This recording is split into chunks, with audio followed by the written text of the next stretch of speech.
नमः संस्कृताय। संस्कृत प्रभा चैनल में आप सभी का हार्दिक अभिनंदन है। महाकवि विष्णु शर्मा संस्कृत वाङ्मय के साहित्य रत्नों में एक ऐसे रत्न हैं जिन्होंने पंचतंत्रम नामक अपने सुप्रसिद्ध ग्रंथ में लघु कथाओं के माध्यम से नीति के गूढ़ रहस्यों का उद्घाटन किया है। इस ग्रंथ की रचना उन्होंने राजा अमर शक्ति के पुत्रों को राजनीति में पारंगत अर्थात निपुण करने के उद्देश्य से की थी। इसमें 5 तंत्र हैं। इन 5 तंत्रों में मित्रभेद एक तंत्र है, जिसकी एक कथा कक्षा 9 के पाठ्यक्रम में निहित सेमुषी पुस्तक के 8वें पाठ में उद्धृत की गई है। इस कथा का नाम लोहतुला, जिसका राजू। इसमें यह बताने का प्रयास किया गया है कि जैसा व्यवहार हम अपने लिए चाहते हैं वैसा ही व्यवहार हमें दूसरों के साथ करना चाहिए। यही धर्म है और यही न्याय है। महाभारत में भी कहा गया है, आत्मनः प्रतिकूलानि परेशान न समाचरेत। अर्थात जैसा कि इस कथा में जीर्णधन नाम का एक व्यापारी होता है, वह व्यापारी धन के अभाव में विदेश जाने के लिए अपनी एक तराजू को एक सेठ के पास धरोहर के रूप में रख देता है। जब वह दूसरे देश में भ्रमण करके वापस अपने नगर अपने देश लौटता है, तब वह सीधा सेठ के पास जाता है और अपनी तराजू उस सेठ से मांगता है। लेकिन सेठ जी उसको यह कह के मना कर देते हैं कि तुम्हारी तराजू मेरे पास नहीं है, तुम्हारी तराजू को चूहों ने खा लिया है। अब जीर्णधन अपनी तराजू को प्राप्त करने के लिए क्या करेगा, आइए इस पाठ के माध्यम से हम पढ़ेंगे।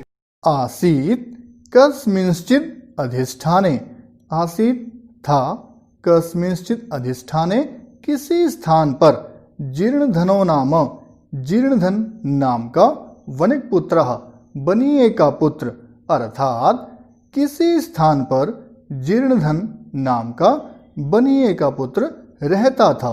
सोच, और वह विभवक्षयात, धन के अभाव से, देशांतरम, दूसरे देश को, गंतुमिच्छन, जाने की इच्छा से, व्यचिंतयत, सोचने लगा।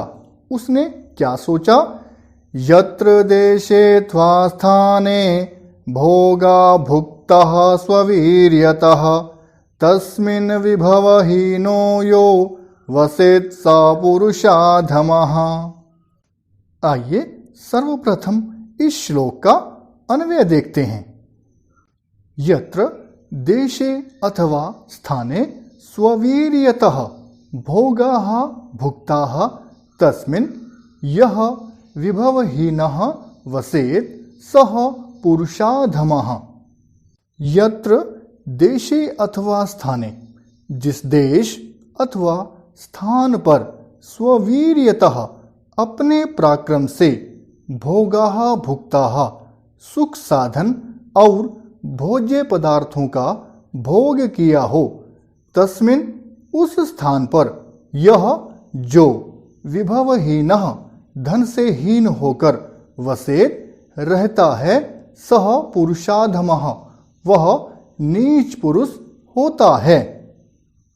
अर्थात जिस देश में हमने साहूकार की भांति जीवन जिया हो अथवा जहां हमारा खूब सम्मान हो, यदि निर्धनता आने पर हमें उसी स्थान पर रहना पड़े तो उसका पहले के समान मान सम्मान नहीं होता और लोग उसका उपहास करते हैं।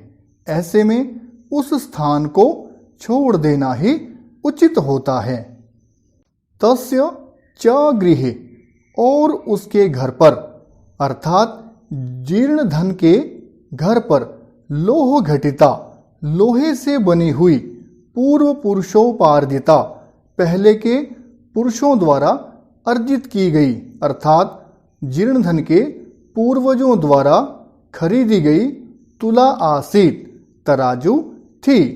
ताम च और उसे कस्यचित किसी श्रेष्ठिनो गृहे सेठ के घर पर निक्षेप भूताम धरोहर के रूप में रखकर कृत्वा रखकर देशांतरम दूसरे देश को प्रस्थितः चला गया। ततः उसके बाद सुचिरम कालम बहुत लंबे समय तक देशांतरम दूसरे देश में यथेच्छया अपनी इच्छा के अनुसार भ्रांत्वा घूमकर पुनः फिर स्वपुरम आगत्य अपने नगर आकर तम श्रेष्ठिनम अवदत उसने सेठ से कहा, भोहो श्रेष्ठिन, अरे सेठ जी, दीयताम दे दो, मैं सा मेरी सा वह निक्षेप तुला धरोहर रूप में रखी हुई तराजू अर्थात हे सेठ जी, धरोहर के रूप में रखी हुई मेरी वह तराजू मुझे दे दो। सो वदत वह बोला, भोहो, अरे नास्ते सा वह तो नहीं है, त्वदीया तुला मूषकई ही भक्षिता इति, त्वदीया तुला तुम्हारी तराजू तो मूषकई ही चूहों के द्वारा भक्षिता इति खाली गई है अर्थात तुम्हारी तराजू को चूहों ने खा लिया है। यह उत्तर उस सेठ ने उस जीर्णधन नामक व्यापारी को दिया। जीर्णधनः अवदत्, जीर्णधन बोला, भोहो श्रेष्ठिन, अरे सेठ जी, नास्ते दोषस्ते, नहीं तुम्हारा दोष नहीं है, यदि मूषकई ही भक्षिता यदि उसको चूहों ने खा लिया है। हे सेठ जी, यदि उसको उस तराजू को चूहों ने खा लिया है तो इसमें आपका दोष नहीं है। ईदृशः एव अयम संसारः, ईदृशः ऐसा एव ही अयम संसारः यह संसार ही ऐसा है। न किंचिदत्र, न नहीं, किंचिदत्र कुछ भी यहाँ शाश्वतमस्थि यहाँ पर कुछ भी स्थायी नहीं है। परम अहम परंतु मैं नद्याम नदी पर स्नानार्थम गमिष्यामि स्नान के लिए जा रहा हूँ।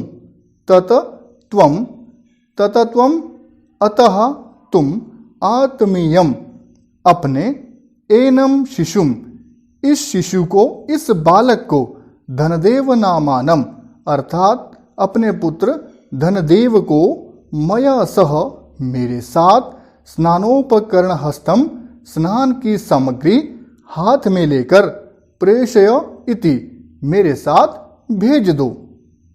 स श्रेष्ठी स्वपुत्रम अवदत्, उस सेठ ने अपने पुत्र से कहा अर्थात वह सेठ अपने पुत्र को बोला, वत्स, हे पुत्र, पितृव्योयम तव, हे बेटा ये तुम्हारे चाचा हैं, स्नानार्थम यास्यति स्नान के लिए जाएंगे। तद तो अनेन साकम इनके साथ गच्छ इति इनके साथ जाओ। यहाँ पर सेठ ने जीर्णधन का अपने पुत्र धनदेव से परिचय करवाया। अथासौ इस प्रकार श्रेष्ठी पुत्र सेठ का पुत्र धनदेव स्नानोपकरणमादाय स्नान की वस्तुएं हाथ में लेकर प्रहृष्ट मनः प्रसन्न मन से खुश होते हुए तेन उस अभ्यागतेन सह अतिथि के साथ प्रस्थितः चला गया अर्थात वह जीर्णधन के साथ नदी पर स्नान करने के लिए चला जाता है। तथानुष्ठिते वैसा हो जाने पर अर्थात नदी पर पहुंचकर स वणिक वह व्यापारी अर्थात जीर्णधन स्नात्वा स्नान करके तम शिशुम उस बालक को गिरी गुहायाम पर्वत की गुफा में प्रक्षिप्य छिपाकर तद्द्वारम उसके द्वार को बृहत बड़ी शिला के द्वारा चट्टान के द्वारा आच्छाद्य ढककर सत्वरम शीघ्र ही गृहमागतः घर आ गया। जीर्णधन ने पहले तो नदी पर स्नान किया, उसके बाद उसने धनदेव को अर्थात सेठ के पुत्र को पर्वत की गुफा में छिपा दिया और उस गुफा के द्वार को एक बड़ी सी चट्टान से ढककर वह जीर्णधन अपने घर आ गया। जब सेठ ने जीर्णधन को अकेला देखा तो अकेला देखकर उसने जीर्णधन से पूछा। सह श्रेष्ठी पृष्ठवान, उस सेठ ने जीर्णधन से पूछा, भोहो, अरे अभ्यागत, अरे अतिथि, कथ्यताम, कहो, कुत्र में शिशु, कि मेरा पुत्र कहाँ है? यह जो त्वया सह तुम्हारे साथ नदीम गतः नदी पर गया था। स अवदत्, वह बोला, तव पुत्रः, तुम्हारा पुत्र, नदी तटात्, नदी के तट से, शेनेन हृतः, बाज के द्वारा हर लिया गया है, अर्थात तुम्हारे पुत्र को नदी के किनारे से बाज उठाकर ले गया। श्रेष्ठी अवदत्, सेठ बोला, मिथ्यावादिन, अरे झूठ बोलने वाले, किम क्वचित, क्या कहीं, शेनो बाज बालम हर्तुम शक्नोति, बालक को हरने में सक्षम होता है, अर्थात बाज बालक को उठाकर नहीं ले जा सकता। तत समर्पय, तत्समर्पय, तो दे दो, मैं सुतम, मेरे पुत्र को, अन्यथा नहीं तो राजकुले, राज दरबार में, निवेदयिष्यामि, निवेदन करूंगा, अर्थात या तो मेरे पुत्र को दे दो, नहीं तो राज दरबार में तुम्हारी शिकायत करूंगा। सो कथयत, उसने कहा, अर्थात जीर्णधन ने सेठ से कहा, भोहो सत्य बोलने वाले, यथा शयनो बालम नानयति, यथा जैसे, शयनो बाज बालम नानयति, बालक को नहीं ले जा सकता, तथा वैसे ही मूषका अपि, चूहे भी, लोह घटिताम, लोहे से बनी हुई, तुलाम न भक्षयंती, तुला को, तराजू को नहीं खा सकते। जैसे बाज बालक को उठाकर नहीं ले जा सकता, ठीक वैसे ही चूहे भी लोहे से बनी हुई तराजू को नहीं खा सकते। तदर्पय, दे दो, मैं तुलाम, मेरी तराजू को, यदि दारकेण प्रयोजनम इति, यदि पुत्र चाहते हो तो मेरी तराजू को मुझे दे दो। एवं इस प्रकार विवदमानौ, झगड़ते हुए, तौ द्वावपि, वे दोनों, राजकुलम गतौ, राज दरबार चले गए, अर्थात झगड़ते हुए वे दोनों राजा के दरबार में चले गए। तत्र श्रेष्ठी तारस्वरेण अवदत्, वहां पर सेठ ऊंचे स्वर में बोला, भोहो वंचितोहम वंचितोहम, अरे मैं ठगा गया हूं, मैं ठगा गया, अब्रमण्यम, घोर अनर्थ है, अनेन चौरेण, इस चोर के द्वारा, मम शिशु, मेरे पुत्र को, अपहृतः, चुरा लिया गया है, अर्थात इस चौर ने मेरे पुत्र को चुरा लिया है। अथ धर्माधिकारिणः, अथ इसके बाद, धर्माधिकारिणः, धर्माधिकारियों ने, तम अवदन, उसको कहा, भोहो, अरे समर्प्यताम श्रेष्ठी सुतः, अरे लौटा दो सेठ के पुत्र को। सोवदत किम करोमि, वह बोला, किम करोमि, क्या करूं। पश्यतो में, मेरे देखते हुए, नदी तटात, नदी के तट से, श्येनेन, बाज के द्वारा, शिशुः अपहृतः इति, शिशु का अपहरण कर लिया गया। अर्थात मेरे सामने ही नदी के किनारे से बाज उस बालक को उठाकर ले गया। तच्छ्रुत्वा ते अवदन्, तच्छ्रुत्वा यह सुनकर, ते अवदन् वे सभी धर्माधिकारी बोले, भोः, अरे, भवता सत्यम नाभिहितम, आपने सत्य नहीं कहा। किम श्येनः, क्या बाज शिशुम हर्तुम समर्थो भवति, क्या बाज बालक को हरने में समर्थ होता है। आप झूठ बोल रहे हैं, क्योंकि बाज बालक को उठाकर नहीं ले जा सकता। सोवदत्, वह बोला, भोः भोः, अरे अरे, श्रूयताम मद्वचः, सुनिए मेरे वचनों को, अर्थात मेरी बात को सुनिए।